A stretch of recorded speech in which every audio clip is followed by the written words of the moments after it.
शरीफ का ये दफ्तर यहाँ बाकायदा बहुत आलीशान इफ्तिताह होने जा रहा है।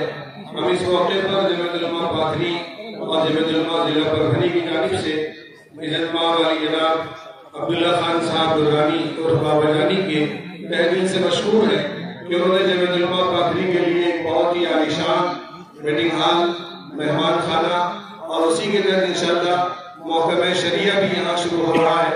यहाँ मिली मुआशरती निकाह और तलाक से मुताल्लिक़ मसाइल भी उलमा किराम की निगरानी में हल होंगे। मैं इस मौके पर फिर एक मरतबा हज़रत का शुक्रिया अदा करता हूँ और सदर मोहतरम से दरख्वास्त करता हूँ कि अगली कार्रवाई मुकम्मल करो।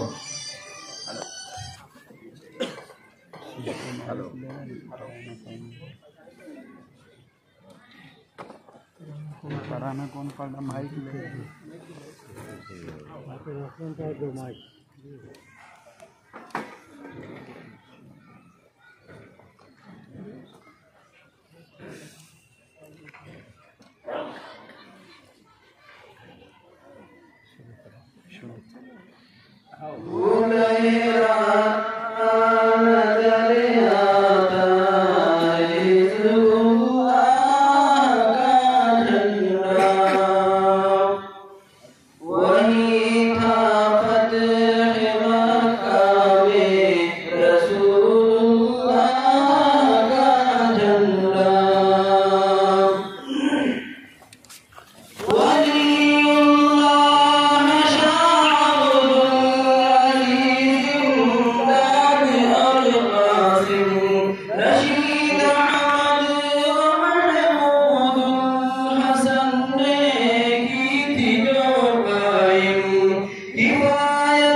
रसूल